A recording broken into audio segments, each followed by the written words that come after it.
Hello, guys. I hope you guys are well.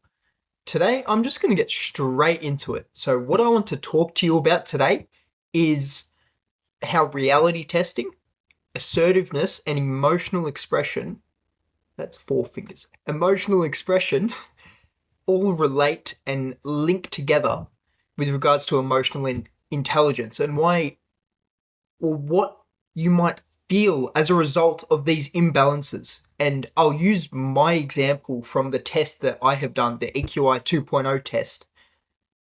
And I'll use practical examples where I feel like my inability and the imbalance really shows its true colors. So I've got my test right in front of me. I'll pop the results for these individual competencies on the screen. So let's get straight into it. My reality testing is in the mid-range. So if you guys didn't watch my video last week, I briefly explained what the EQI 2.0 is, and what it is. It's a test that is scientifically validated by MHS, which is Multi-Health Systems, and it's a test which gives you a score for your emotional intelligence. Now, what is emotional intelligence? It's how you see and express yourself. It's how you're able to deal with challenges. It's how you build and maintain your relationships.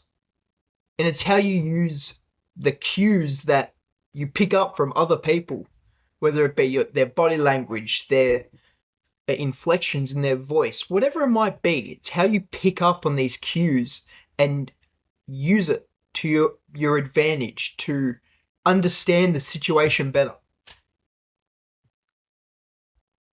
So that's a brief overview of what emotional intelligence is.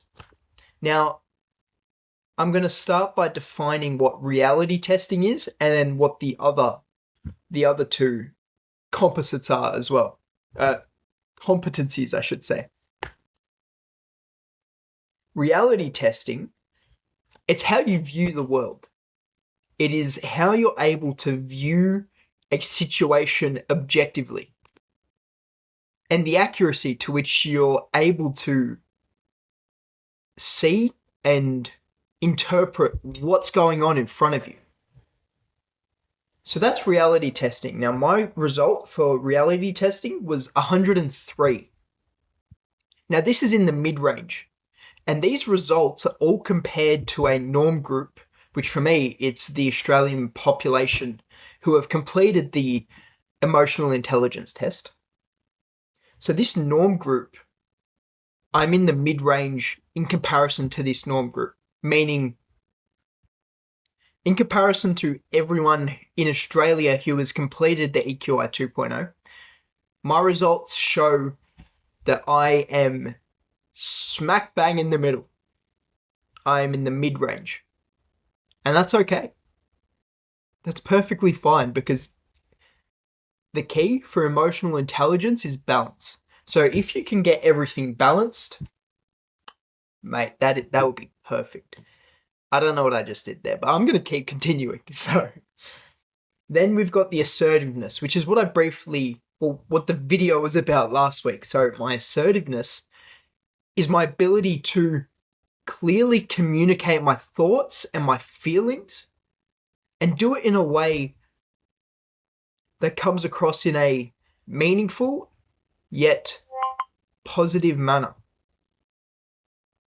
I don't know what just happened there. I hope it's still recording. We'll see. I'm gonna keep continuing. So assertiveness is doing it in a way and speaking up for your values, your beliefs, and what you stand for, and doing it in a way that is meaningful and that comes across well. That's the key with assertiveness. And my score for this was 76, which is in the low range, meaning that in comparison to the Australian norm group, my result for assertiveness is in the low range. So there's the first two competencies. The next one is emotional expression, which it's your ability to clearly express your emotions. Clearly stating and explaining and showing how you feel. Whether that be through your words, through your actions, regardless of how you express these emotions. Emotional expression is just about showing your emotion and how you're able to show how you're feeling. Whether it's frustration, disappointment, happiness, excitement, whatever it is, whatever that feeling is, it's your ability to clearly talk about it and express it, bring it to the world and not keeping it bottled inside. And my score for this is 87, which is also in the low range. So I've got 87 for emotional expression, low range, 76 for assertiveness, also low range, and 103 for reality testing. So I look at these three and I think, okay, my ability to see things objectively for what they are, it is okay. It's not the best, but it's not the worst either. It's okay. So it's in the middle. But my emotional expression and my assertiveness, they're a bit lower. So what does this mean? For me, this means that I'm able to see the situation most of the time.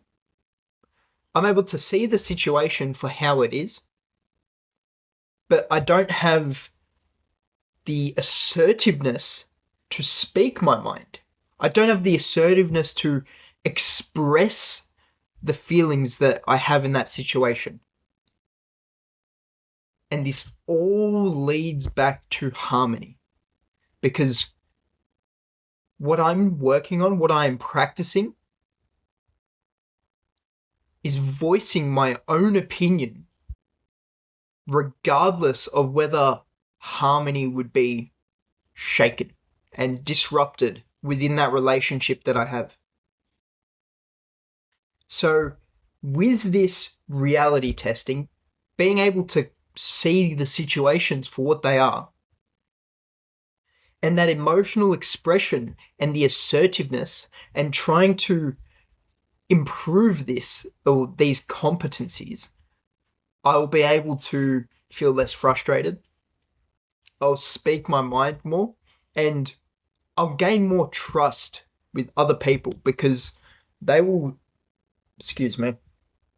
they will see that I have clearly seen the situation positively and I've almost correctly. I've objectively seen what has happened and I've spoken my mind. I have gained the confidence to speak up for my values, beliefs, for my feelings in that situation. And they'll think, what will they think? They will trust me more because regardless of whether they think or they agree or disagree with what I'm saying, they should acknowledge and they will acknowledge that what I've said is most likely true. So if you guys take one thing from this video, it would be to gain the confidence. Start speaking your mind because that assertiveness, especially if you feel like you're in a similar boat to me, and that assertiveness is something that you're trying to improve through speaking your mind and being confident enough to disagree with someone, regardless of what they might think, The trust that I need to stop hitting the microphone. The trust and the connection that you'll have with other people will just grow and it will just skyrocket. Because they'll trust in what you're saying. Because what you're saying is true. But it's only true if your reality testing is moderately or high, or highly good. That's the reality of things. Because if you see the situation subjectively, and you see the situation based off your own personal biases, and you let that influence how you see the situation, that's not going to end well. Not at all.